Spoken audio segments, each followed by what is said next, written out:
selfish, and I want to talk about a question that I had for a really long time, and that is, why does it seem like justice is so hard to see in the New Testament?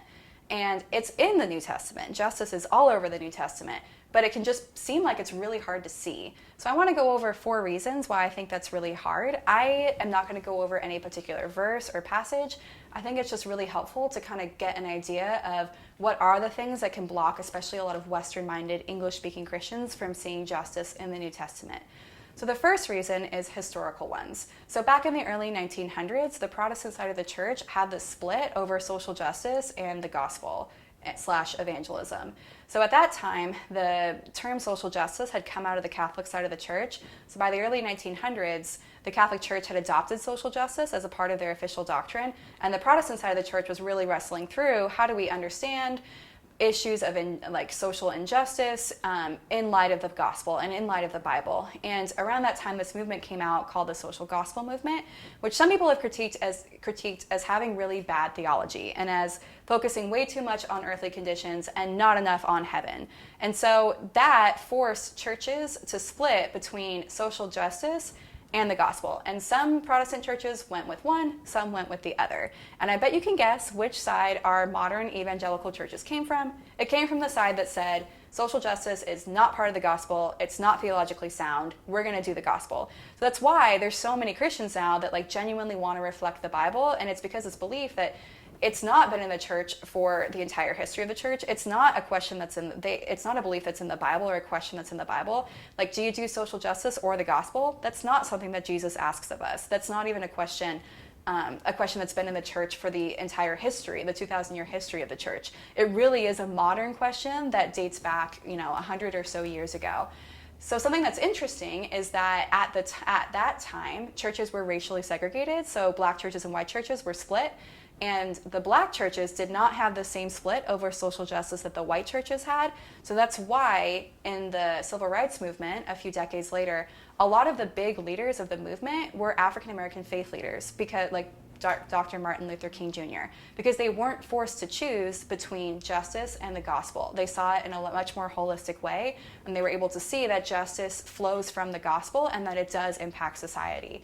So if we, as the church, want to be doing social transformation and doing justice, we need to have a theology that doesn't force us to choose between the two, but teaches us how do we do social justice in the gospel in a way that reflects biblical principles and in a way that shows a Christ-centered life. That's the first reason, it's historical. Second reason, I think, is just our Western views of justice. It's very legally flavored. If you talk about justice in our culture, it's tied to laws, condemnation, punishment. Where does the values, the very clear New Testament values of grace, mercy, and compassion, where does it fit into that? It doesn't. So I think a lot of Christians trying to follow the values of mercy, grace, and compassion, they reject justice because they think it's so tied to condemnation and laws and punishment. And Jesus doesn't come with a new law book. He fulfilled the law and the prophets, and he didn't come with new laws for us to follow. So it can be hard for us as Western-minded Christians to do justice without a law, without rules to follow. So I think that's the second reason.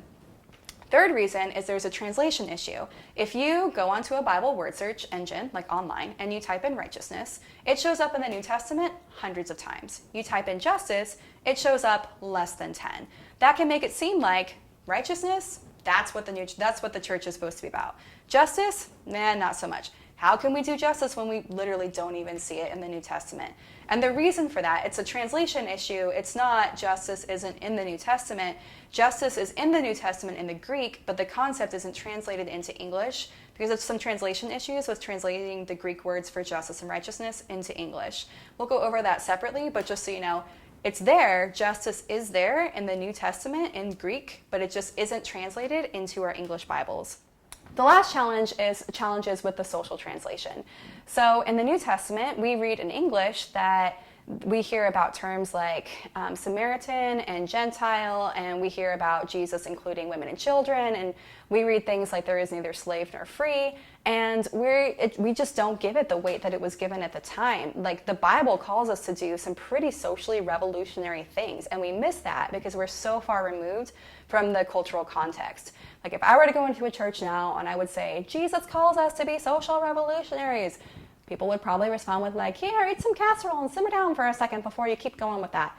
Christians should actually be some of the most socially revolutionary people in the world. We should be the ones who are calling into question these hierarchies that we create in society and say that some people are important and some aren't, that some have value and others don't, that we should listen to these and include these and we should exclude those.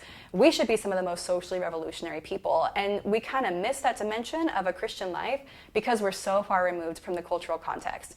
So one example is around the time of that Jesus was alive, there's a verse or a passage in some of the Jewish teachings of the time, in the Jewish Mishnah. And in that passage it says, if you talk to a woman too much, you're going to hell, essentially. That's what it says. Talk to a woman too much, you're going to hell. I know. I don't know why, but that was the belief. You can't talk to women. If you do, you risk going to hell. So take that into context with the New Testament. Take that into context with the Gospels. In the Gospels, the longest recorded conversation that Jesus has is with the Samaritan woman at the well. So that story in and of itself is powerful, but how much more powerful is it when you look side by side with the context of the time, that there was a belief that if you talk to a woman too much, you're going to hell. The longest recorded conversation that Jesus has isn't with his family or a Roman emperor or with his disciples even. It's with a woman. So by itself, that story is powerful, but take it into context of the time, it should make us question things like, oh, who am I not talking to that society says I shouldn't, but I probably should? So there's a lot in the context of the cultural and social context of the time. So as you're reading the New Testament, look for resources that teach you those things. So Upside Down Kingdom is a great book. There's tons of other resources out there that can really help you understand how revolutionary the cultural and the social teachings of the New Testament are. So there's more reasons than just these four. I just wanted to give kind of a broad overview to help us as Western-minded Christians be able to see what are some of the challenges and the roadblocks that we can have when we're trying to look at and study the New Testament. So my prayer for you leaving this is that you would ask God, give me eyes to see justice and see how to do justice in a New Testament context. Show me the teachings, open up your hearts, pray and ask God to really engage your heart, that as you know you're called as a New Testament Bible-believing Christian to do things like mercy, grace, and compassion, that you would learn how to integrate that with a just and righteous lifestyle.